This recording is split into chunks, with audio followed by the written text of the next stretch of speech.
Hello, and thank you for joining today's event. If you are requesting CLE, please make sure to click the on-screen prompts throughout the presentation. Stay on for a minimum of 55 minutes and complete the evaluation presented at the end of the presentation. If you have a question for the presenters, please use the Q&A tab on your screen. If you are needing technical assistance, please submit your request under the Tech Support tab. You can find any additional materials made available today under the Handouts tab. This does include a copy of the presentation slides. I would now like to hand it over to today's first speaker, Michael. Please go ahead. Hello, everyone, and welcome to today's webinar presentation, Navigating California Compliance. In July, we hosted a webinar, July is the New January. There were over 2,000 attendees, and we had hundreds of questions. The majority of these questions were California-specific content coming in 2022. We heard your feedback loud and clear and decided to create a whole webinar around California employment laws. We are continually listening to your needs and working to create meaningful solutions. I'm Michael Worth, the Vice President of Sales at Compliance HR, and I've been with the organization since it was founded over 7 years ago. I'm honored to be here today along with a presenter from Littler. But before we dive into the content, I'd like to introduce you to Compliance HR and our Navigator suite of solutions. Compliance HR is a unique combination of an artificial intelligence platform, Neota, and the subject matter expertise of Littler, the world's largest employment law firm. Our goal is to simplify the complexity of employment law, something we'll learn a lot during today's presentation. Now, many of you joined this webinar today because you're frustrated by the seemingly endless volume of legal changes that impact HR and labor law. And you're right to be frustrated. This year, already hundreds of changes have gone into effect, with over 50 going into effect in California in the last 12 months. So here's a few fun facts that I was looking at before this seminar today. There are over 100 minimum wage rates in the U.S. How many do you think are in California? Anyone? Bueller? 40. That's almost half. That is absolutely bananas keeping track of that many minimum wages. There are 19 states with paid sick leave laws and 40 different jurisdictional paid sick leave laws. How many do you think are in California? Well, there's 8, so that's about a quarter of them. How frequently are these rules changing, and what is your compliance obligations? More frequent handbook updates and employee notifications? I don't know. Staying current on California employment law is as challenging as tracking a multi-state footprint. If you're faced with these types of challenges, I'm happy to provide you with some solutions for these frustrations. Compliance HR has a variety of products designed with expert content from Littler to assist you in complying with employee handbook policies, wage and hour, paid leave, and other labor law requirements. Our objective is to help your compliance strategy become proactive instead of reactive and streamline your HR and legal workflows. Policy Smart and the Reference Center are compliance essentials for every organization. Policy Smart provides federal and state templates, news feeds and timelines, and bi-monthly news reports to keep you up to date on changes as they're occurring. The Reference Center provides quick, accurate guidance on your daily questions, final pay, paid sick leave, minimum wage, and so much more. Stop using Google for your compliance questions and get it right every time with a few clicks of the mouse in the Reference Center. If you're interested in learning more about these solutions, hang on a second, that we are willing to provide a demonstration and free access and complimentary access into the Navigator suite. You can click on this webinar URL right here in the webinar tray, or you can take this poll that we're about to put out. Is that coming out? Okay, the poll has been launched. If you're interested in having a meeting with me and my team, simply select yes. We'll discuss your challenges. We'll teach you about the Navigator suite of solutions, show you the functionality, and then let you use these tools to go out and do some of your own work to see how helpful they can be on staying on top of compliance challenges. So please don't hesitate to have us come in and work with you. Demonstrations typically take 15 to 20 minutes, and then you'll be set up for a 2-week complimentary trial. All right, how's the poll going? Okay, we're about to shut the poll down. If you, we'll take a couple more seconds here if you want to come in and click in here, and we're ready to go. Okay, now I would like to introduce you to today's presenter, Joy Rosenquist. Joy has litigated matters in state and federal court. She has practiced labor and employment litigation and advice and counsel work. Joy also provides advice and counsel on employment law issues, labor implications, reasonable accommodation leaves of absence, and discipline termination best practices. Joy, please take it away. Good morning, everybody. It is a beautiful day in California. It is not 115. I am happy. Let's get this started. So I am Joy Rosenquist. I'm with Littler Mendelson, and I provide labor and employment advice to California businesses and nationwide businesses that have California components. So let's take a brief look at our agenda. We have a lot to get through today. I will try not to harp on too many details so we can get some of that great Q&A at the end. Let's start with AB5. You'd have to be sleeping for the last 2 years if you're not sure what AB5 is. So AB5 is our independent contractor test in California. Where did this come from? Well, in 2018, we had a Supreme Court decision called Dynamex, and it was codified, that means basically adopted, by our legislature as the ABC test.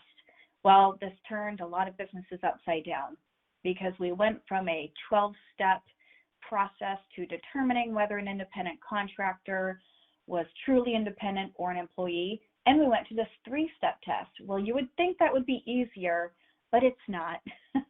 So here's the ABC test. The presumption's flipped. A worker is now presumed an employee unless they meet all 3 of these criteria. So they must be free from the control and direction of the hiring entity in connection with their work. And here's the stickler, this B prong, that the worker is performing work outside the usual course of the hiring entity's business. This is where we get that problematic issue for the motor carriers right now, which is a big problem in California. And then C, you're presumed an employee unless the worker is customarily engaged in an independently established trade, occupation, or business. So naturally, there was a legal challenge. I'm focusing on this legal challenge to AB5.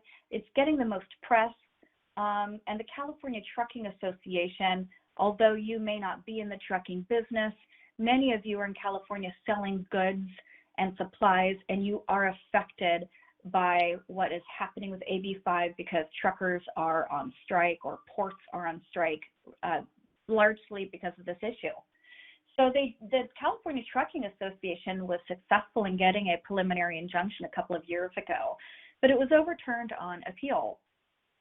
So the CTA appealed to the U.S. Supreme Court directly, which is a pretty rare move, and they don't tend to take those sorts of appeals. The court asked the Solicitor General directly for input. Those Solicitor Generals, that's federal representative before the U.S. Supreme Court. Not surprisingly, they said, you know what, leave AB5 alone, let California figure it out. So CTA and the state responded to that, and the Supreme Court listened to that Solicitor General. They've declined to hear challenge to AB5. So this just took place a couple of months ago. And, you know, essentially the High Court is sending a message, not just to California, but to that trucking industry saying, you've had a couple of years, get workarounds or lobby for an exemption, figure it out. Now that the injunction has been lifted, this law is enforceable. And now we've got the California Trucking Association worried that if these drivers are going to be reclassified, they may opt to leave their jobs. As you may have heard in the news, this will exacerbate the driver shortage. What happens when we have a truck driver shortage? We have a long time turnaround of getting goods on those shelves as we're headed into this holiday season. So what's the problem here? It's this B prong of the ABC test, and anyone who's in any industry trying to figure out if they're hiring employees or independent contractors hates this B prong. So essentially, the reason why we're really focusing on these motor carriers is because they're relying really heavy on these owner-operators who cannot become an independent contractor under this B prong. So we have given the citation here if you want to follow that case. So what's next? Well, here's a lot of questions we're getting is this business-to-business exemption. So under AB5, if there is a business-to-business exemption, you don't have to follow that ABC test, you follow under a different test. So if that independent contractor is acting as a sole proprietor of their own business and they're contracting to provide services to another business, then what's that test? The Borrello test. That's the one that existed long before AB5 came into law. So this is essentially the Borrello test. Don't worry, I'm not going to torture you by going through all 12 of these slides. So essentially, I have bolded the ones we get a lot of questions on and the ones that really seem to be the sticklers. Number 10 is really important. Can this independent contractor negotiate their own rates, or are you dictating their rates? Really have to think about whether this business you're hiring is truly their own independent business and you're not dictating those terms and conditions. This leads us into Prop 22. I don't know how many of your businesses deal with app-based services, but essentially, you guys may remember Prop 22. This was the response to AB5. They put a proposition on the ballot that exempted these independent app-based businesses. Why? Well, that model works. Instacart, DoorDash, Lyft, Uber, people love this model. And under AB5, these were classified as employees, which really turned the whole model on its head. So Prop 22 exempted these folks from AB5. It did overwhelmingly, 58% of the vote is that's an overwhelming majority in California, according to turnout. So what happened after it passed? SEIU challenged this, and they essentially argued that the proposition's unconstitutional, and they sought direct review to the California Supreme Court, which directed the direct review, and they said, you know what, just go through the local trial court process and wind your way through the appellate court like a regular lawsuit. So we did, right? We had Superior Court challenge. This landed in Alameda County Superior Court, not surprising, Bay Area. A lot of these companies are headquartered there. And they made a really technical argument. They said this proposition violates the single subject rule, and therefore the entire prop is unenforceable. So in order for a proposition to be legal, it really can only deal with one single subject and shouldn't be dealing with multiple subparts. So as a result of that challenge, we do have an ongoing appeal. Okay, well, that's enough of AB5 and independent contractors. And before we move on to COVID, there is a really great timely question in the chat that says, hey, we're talking about motor carriers under AB5 and business to business, but does that business to business theory apply across the board? Yes, it does, but there was pending litigation to extend that business to business rule that is really up in the air now. So that is kind of a technical question, but yes, it was not just applied to motor carriers. It was just the argument that carried the day. So COVID-19 sick leave, unfortunately, is still in effect. I say unfortunately, although it is a great benefit for employees, it is just an issue that can be really complicated to comply with in the calculations of how this is awarded. So many of you recall the original SB95 leave, right? That was a bunch of paid time off for COVID. Well, that got extended through Senate Bill 114, which made it retro to January 2022. So it's still in effect through the end of September. It only applies to employees, not your independent contractors. And although it was supposed to expire in September, there is a pending bill to extend it through December. It has not been signed yet. So it's AB 152 that we're watching that would extend it until December 31st. So here's some of the basics. This applies to employers with 26 or more employees. You get up to 80 hours only, and this is really important, if you're unable to work or telework. So if you're an office employee and you get COVID, you don't get 80 hours of leave just because you got COVID. If you're able to go home and telework, you're not entitled to this leave. And so here we have an expanded definition for who this leave applies to. There's an asterisk under sick child because in California we have an expanded definition of what we will consider a child.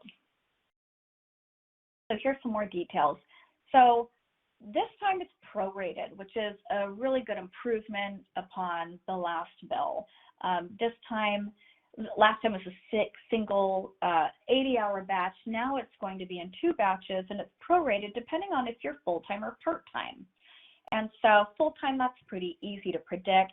Part-time, it depends on how long you've been working. We have seen employers hire an employee and they get COVID a week later. Are they entitled to that full 80 hours? No, they're not. There is now a calculation to prorate how many hours they're entitled to.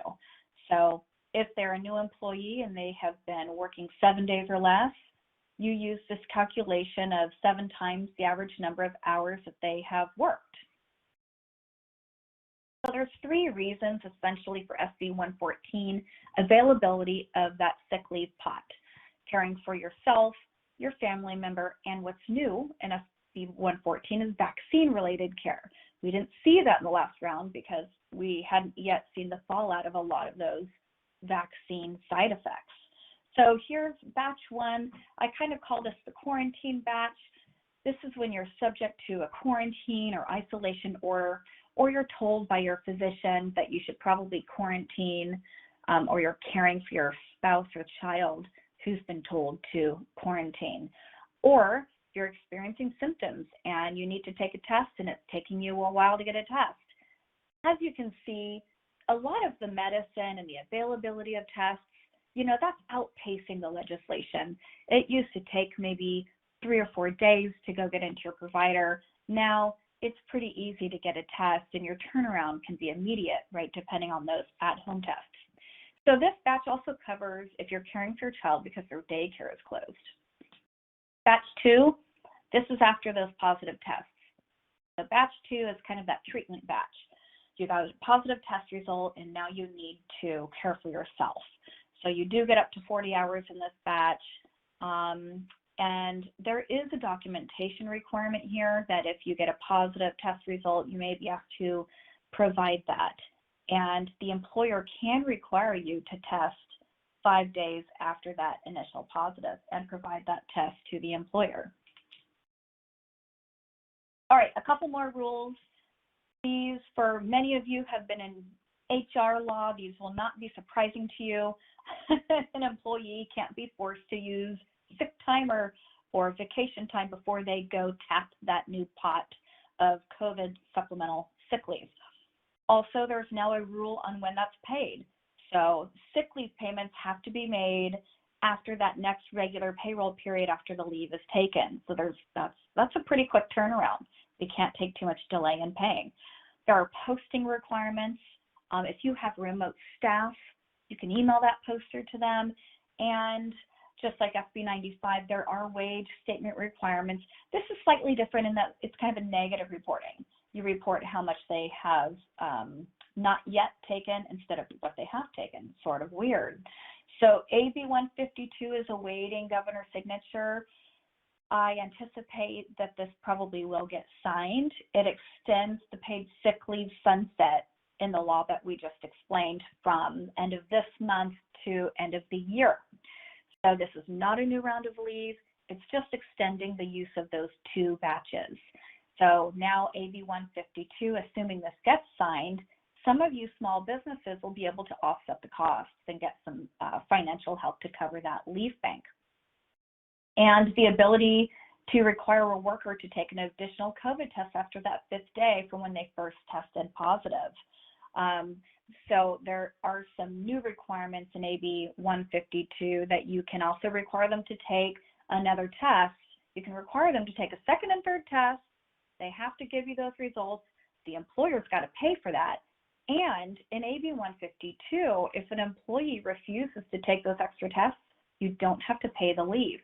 So those employees that are refusing are not going to get a benefit of that leave. That's a great improvement on the prior law. So enough of COVID. We're all sick of it. Now, this is not a terribly exciting area of the law, okay? Warehouse quotas, AB 701. But this is affecting industries all across California that use warehouses, that indirectly, or that staff warehouses. Many staffing companies are asking us about the warehouse quotas. We're getting a lot of questions on this. All right, why do we even have a law on warehouse quotas? What is this? Well, we're calling them WDCs. It's a warehouse distribution center. They do historically have high rates of injury and illness because of the nature of the physical work that they're doing. So the argument behind the legislative intent is that many times quotas will prevent that employee from getting the full value of a minimum wage increase if the employer is using an increased quota to offset or make up for that minimum wage increase. So AB 701 has several disclosures that are required.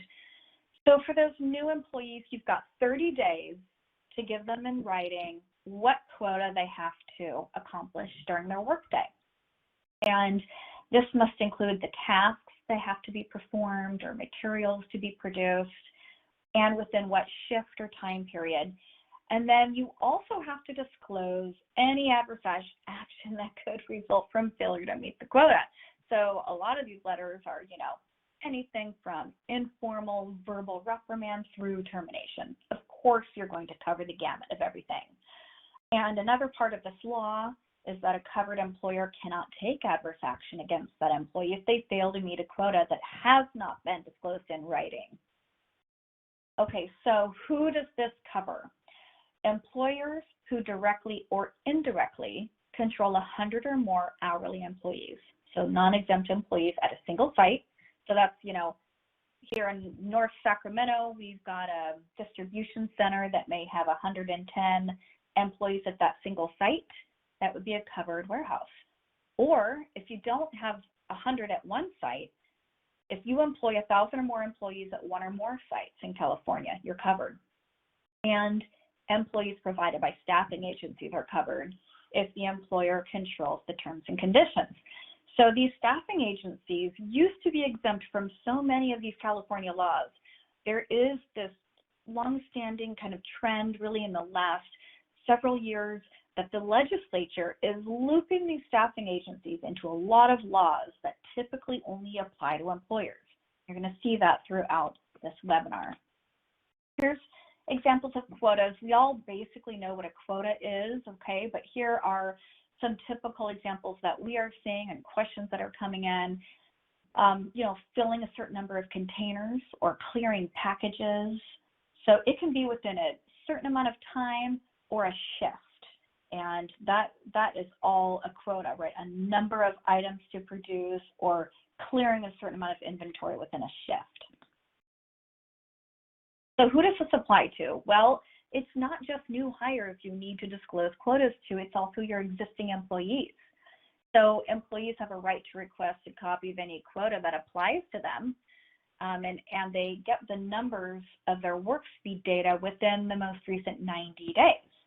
So if you've been tracking that employee's quota for the last 90 days, they ask for it on that 100th day, you now have to provide that information to them. Employers are required to comply within 21 days of that request. So for those of you who are used to this, HR law compliance, that 21 days is a really common deadline for you. We see a lot of labor code compliance issues that must be done within that 21 days. So that is not plucked out of thin air. This is a really important aspect of the law, and litigation's on the uptick on this concept. So the quota cannot interfere with the employee's other rights. So if they cannot meet their quota because they are taking a meal period or a rest period or using a bathroom facility, or they need to don and doff protective equipment, if that results in them failing to meet the quota, then you are violating this law. There is a cause of action under that, and there is active litigation that we have seen in which they're claiming, hey, I can't meet the quota because I need to use the restroom, it's too far away, or there's not enough restrooms for my gender, or the donning and doffing of the protective equipment, that's not being counted, and that time is being used against us in our quota. So be very careful. Okay, so I got through the warehouse stuff pretty quickly. The wage and hour aspect is going to take us a little bit more time to get through, but as you know, just so critical for compliance in our state. Let's start with the Naranjo case. Naranjo case is being cited quite a bit. This is a new case. So it is a lawsuit against a company called Spectrum Security Services, which provides security to transport prisoners to either your medical appointments or transfers between jails, etc. Naranjo left his guard post for a meal break, as one does, but it violated a policy from Spectrum that said, hey, you have to remain on duty during your meal breaks. So in California, you can have employees work through meal breaks as long as there's a written agreement on that the on-the-job meal periods are agreed to and they're paid for such. So in this case, Naranjo filed a class action. So not a PAGA case, but an actual class action for labor code violations. And Spectrum Security, although they had that written agreement, it was only for a certain portion of time. So Naranjo sued for the portion of time where that written agreement wasn't in place. So the violation here was that employers who deny their employees a meal or rest period, you've got to pay that employee that 1 hour penalty pay at their regular rate of pay. That's always been referred to as a penalty. So here, the court certified a class action for the meal break violations and the related timely payment of wages and wage statements. Court awarded judgment. Supreme Court just issued this decision a few months ago, and essentially they said that missed break premium pay is now wages, not just a penalty. This is wages, and therefore, because it's wages, it's subject to all the other labor code provisions. Timely payment of wages, reporting requirements, all, as you know, Labor Code 203 is a big kind of thorn in many employers' side on that waiting time penalty, where you can max out at 30 days penalty if you pay that employee late.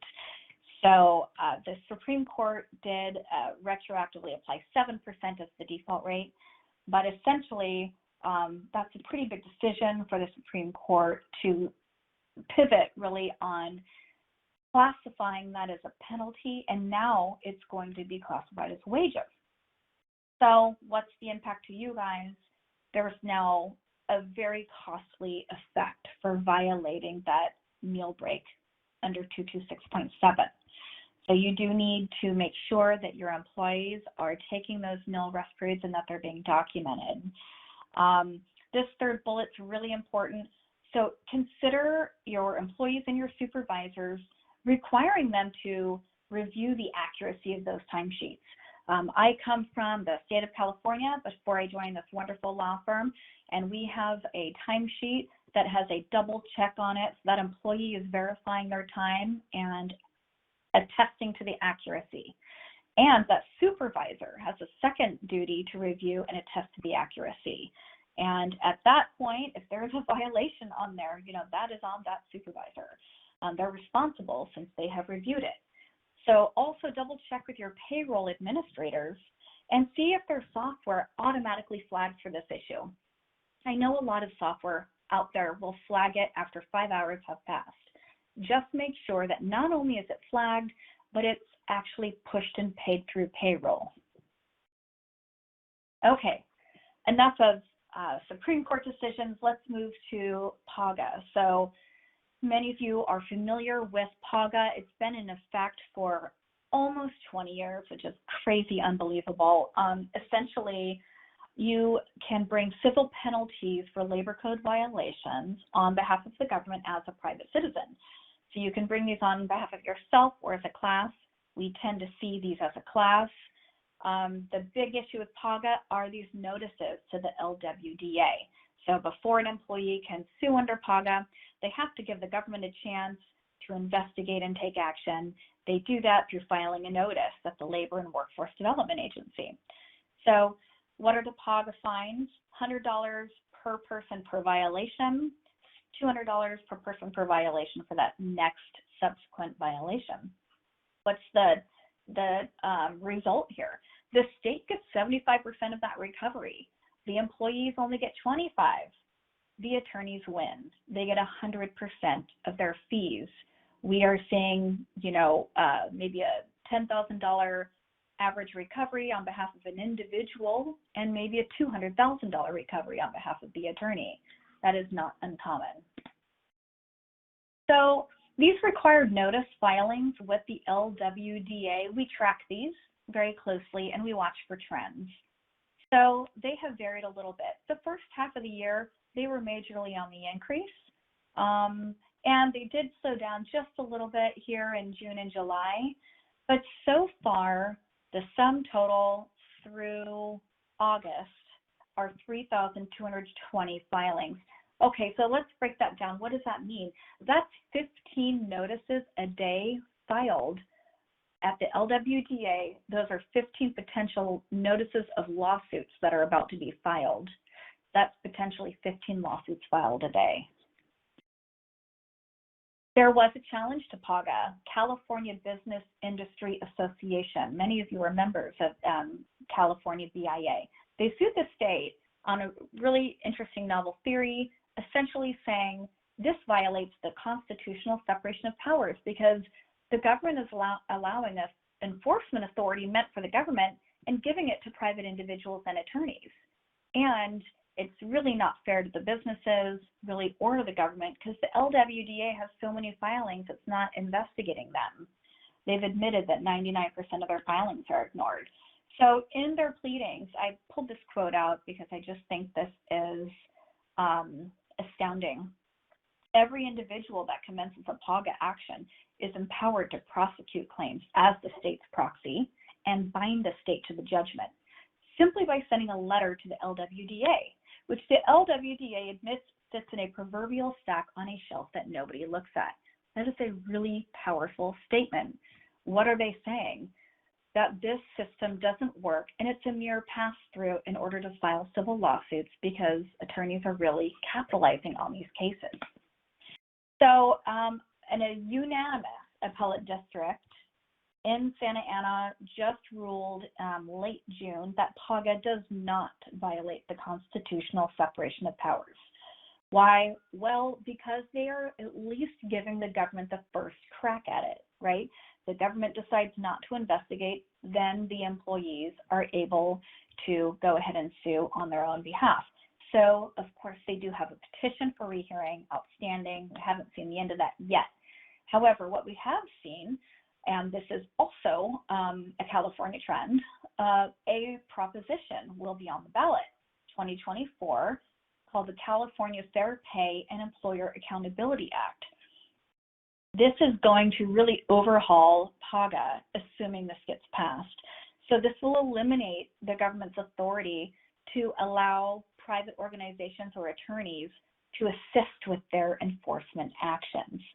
So the proposition says, let's just fund the LWDA and let them investigate all of these allegations instead of going ahead and allowing private citizens or attorneys to act on the government's behalf. So the advocates are saying the workers now get their claims handled without going out and having to get an attorney to handle their PAGA cases. We'll see. Another important case under labor law in California this year, June 15th, Viking River Cruises came out, and this is a United States Supreme Court decision. And this is going to be important for employers who are trying to enforce those arbitration agreements with regard to PAGA claims, right? We just talked about the proliferation of PAGA cases, and this decision essentially is a win for employers. It allows them to compel arbitration of a PAGA plaintiff's individual claim. As a result, if that arbitration is compelled for that individual's claim, that individual now lacks standing to prosecute claims on behalf of other employees. So those other remaining PAGA claims have to be dismissed. Now, when this was released, there was a lot of press saying, okay, legislature, go fix this.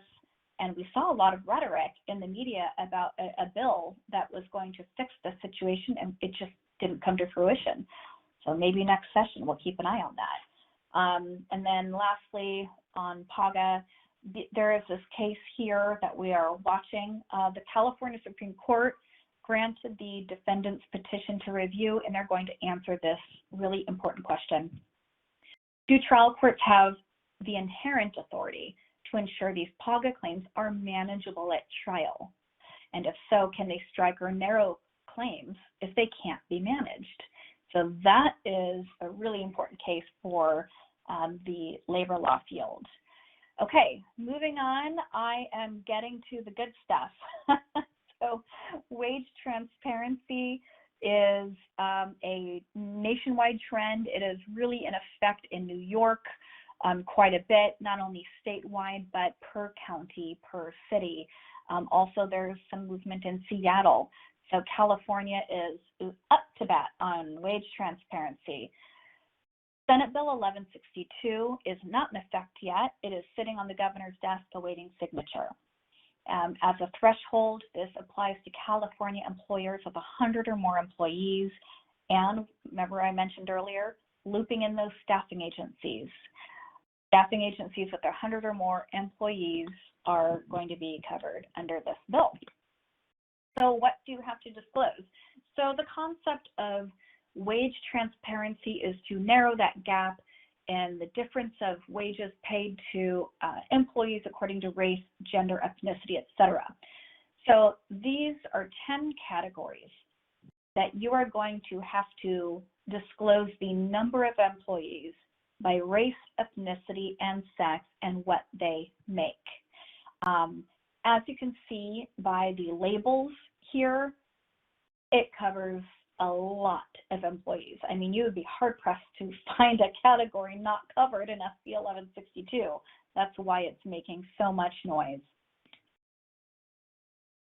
So employers have to supply this information. So this will be supplied to what's formerly known as DFEH, is now the Civil Rights Department in California. They're discarding that old name.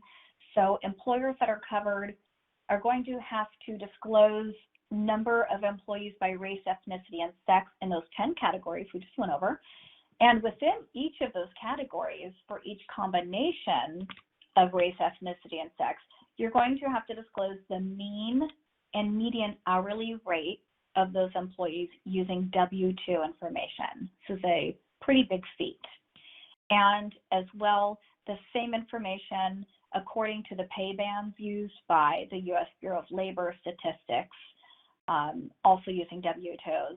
And then number 4, the total number of hours worked by every employee in each pay band during the reporting year. Many of you are taken aback by that. That is a lot. I mean, even part-time employees, right now you have to calculate their total number of hours. But for those of you that track that for FMLA qualification, maybe you're already doing that and not too worried about that aspect. So for employers with multiple establishments, there must be a separate report covering each establishment. However, I do believe it was recently amended to make that one establishment. We are watching that. So Senate Bill 1162 essentially has disclosure requirements as well. So what I just went over here, that all goes to the government, the Civil Rights Department. The next portion of the bill are disclosure requirements of that pay scale in new job openings. So you now have to provide the pay scale for a position to an applicant for employment or for an employee's own position in which they're already employed. if they ask. And an employer also has to include that pay scale for a spot that they post, as long as you have 15 or more employees. That was a recent amendment. And the pay scale here is defined to include the salary or hourly wage range the employer reasonably expects to pay. So that's a bit of a gray area. Is that just base pay? Is that bonus? You know, if the employer reasonably expects to pay, we would consider that maybe base pay, but regulations are going to have to flesh that out. So the way that this is going to be enforced is through three methods. The civil penalties here of $100 per employee per violation. So instead of this penalty scheme going to the Labor Commissioner, here it's going to the Civil Rights Department, right, former DFEH. And second, I lined that out on purpose. Just recently, right before it was presented to the governor, some people are calling this a gutting of the bill, but essentially now the DFEH, or the Civil Rights Department, will not be publishing the employer's pay data online for everyone in the world to see. It will stick with the government.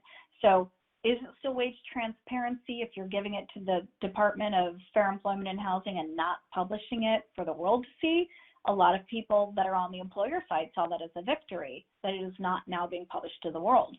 So because of that strike, we think that this is probably going to be signed into law. So there is a PAGA component to this. However, we're happy to see we have a right to cure. Okay, so that takes us to cannabis use off-duty. This is a really hot topic right now. Let's see here. Sorry, there are a couple of questions here on SB 1162 that I just want to address because they are great questions. Someone asked if when SB 1162 takes effect, it is sitting on the governor's desk. He has until September 30th to sign that, okay? There are already pay disclosures now in effect, yes. SB 1162 greatly increases those, but a couple of years ago, there was a wage transparency law that went into effect. So SB 1162 is different because that includes those staffing agencies now and a greater enhanced disclosure requirement. And I think that, let's see here. And someone else asked if the pay scale will include the median, mean, and max. So just the median and mean. So far, no max. And again, a lot of the regulations will be enacted. If SB 1162 goes into effect, we're going to see a ton of regulations on how to comply. Okay, so moving on to the cannabis use off-duty. See, I had to put that off-duty in right in the slide, okay? So AB 2188, cannabis discrimination. This is going to be a new prohibition against discrimination based on off-duty cannabis use. I put maybe because the governor has not signed this law yet. So here's the basic tenet of the law, okay?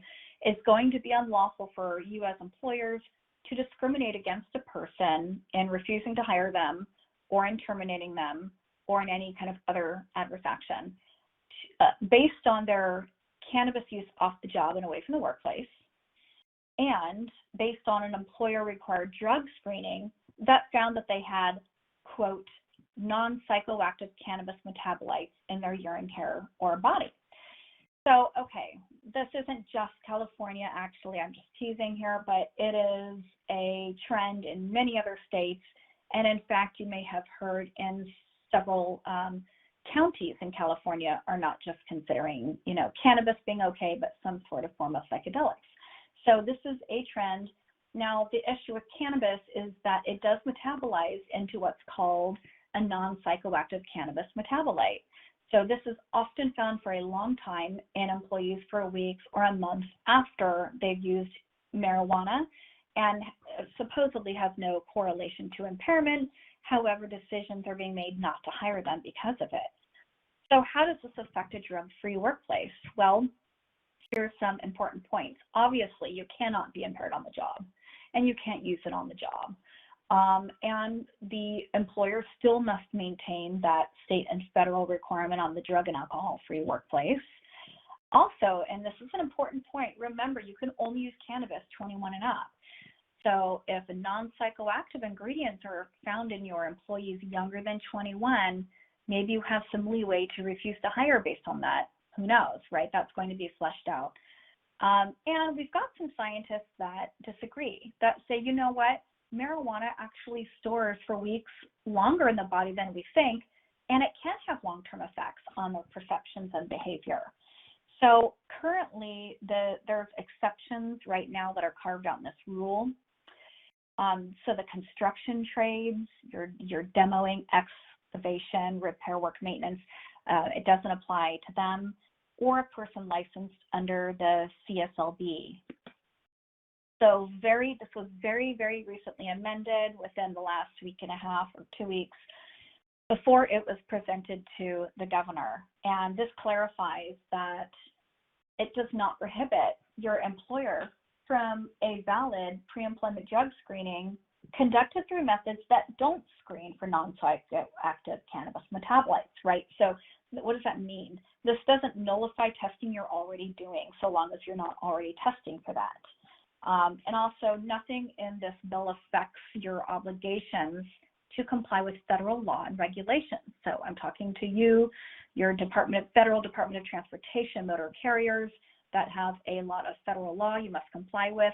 This law does not necessarily conflict. It does collide a little bit, right? So you still need to comply with those federal laws and regulations, but if there is off-duty cannabis found in that employee, can you terminate? As you can see, the laws are colliding a bit. Also, this exempts applicants or employees hired for those spots that require that federal government background investigation and security clearance. They have an established protocol for doing federal backgrounds and security clearances. So those people are exempt from maybe 2188. And we did get, the latest amendment gave us a year extra to comply. So that's why I think this is probably going to be signed. It was going into effect in the new year. It's now supposedly going into effect in 2024. Gives a year for implementation. Maybe that is forecasting that the bill might be signed.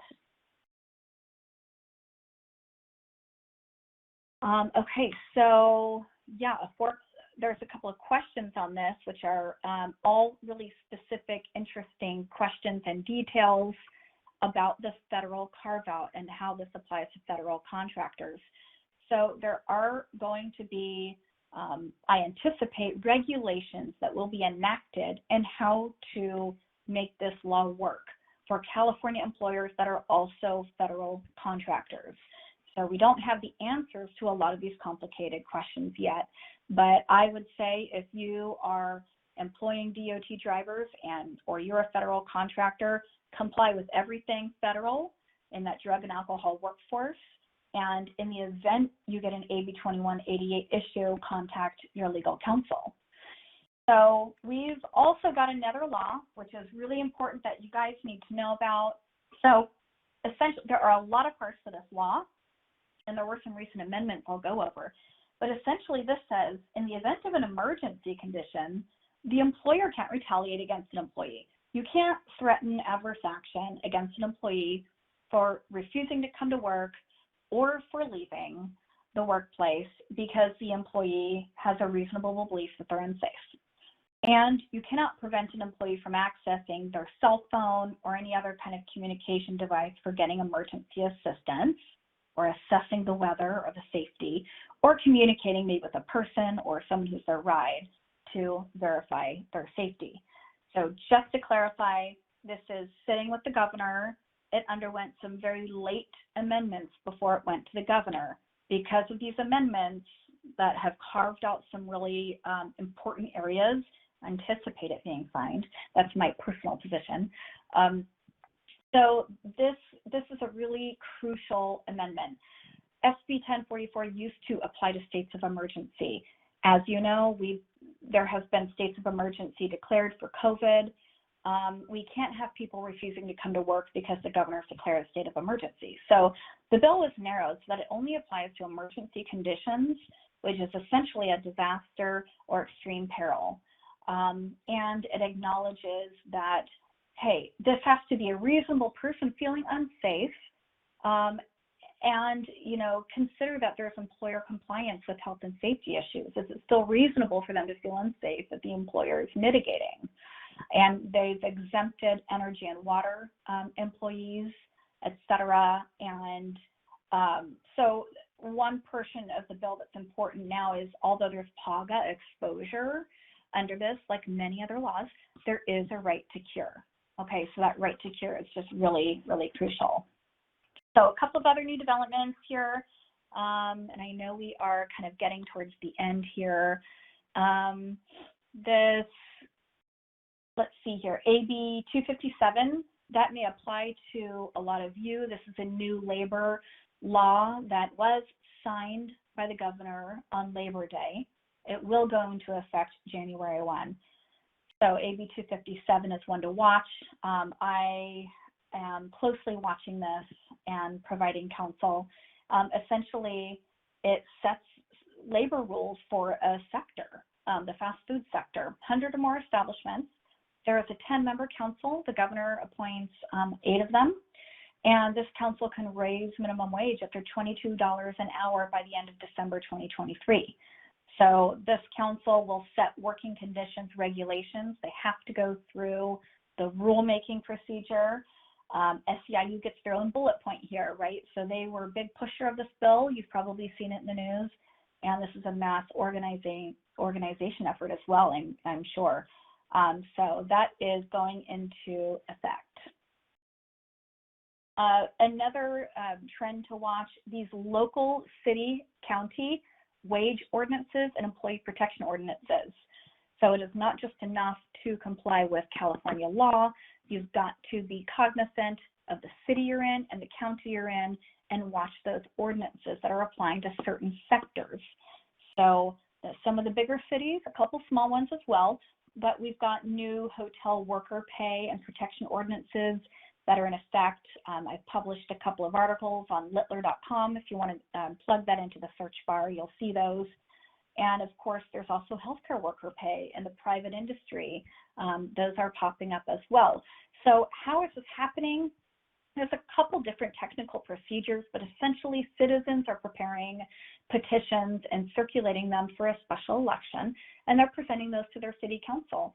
And many city councils are set up to adopt these outright and instead of pushing an election. So that is happening. And you can also pause these with referendums. So even though the ordinance gets passed, many times we'll have a referendum. We're also seeing paid sick leave locally.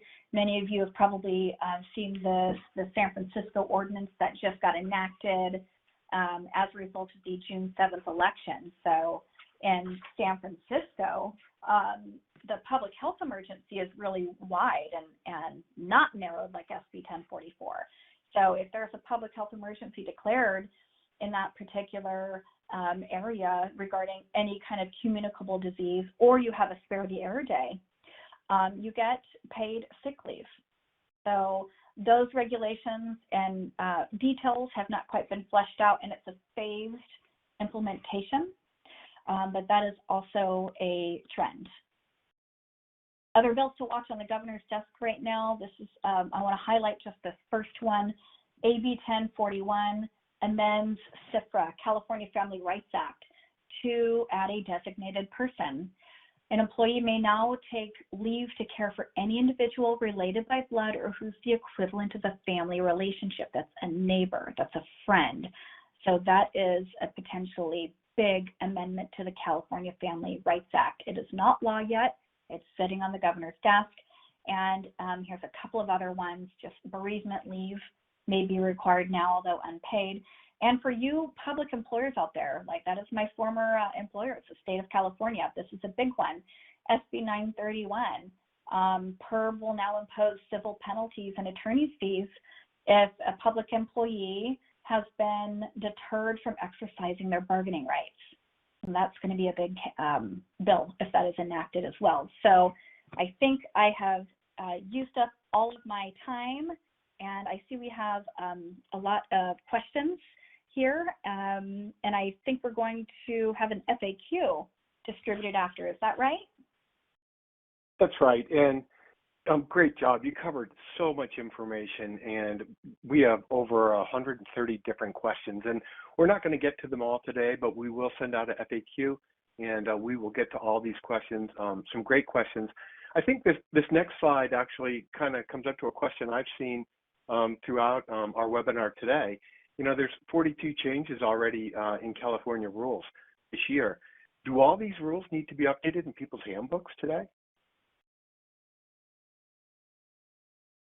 That's a question to you, Joy. Yeah. Yes. I mean, everything yearly. This was a really active legislative year, and you know, the governor's got till September 30th. If everything I went over today is signed, that's a new book. Wow. Okay, we have launched another poll. We had hundreds of people respond to our poll previously, so if you are interested in meeting with me and my colleagues, please submit yes, and we will follow up with you. These were some of the fun facts I brought up before.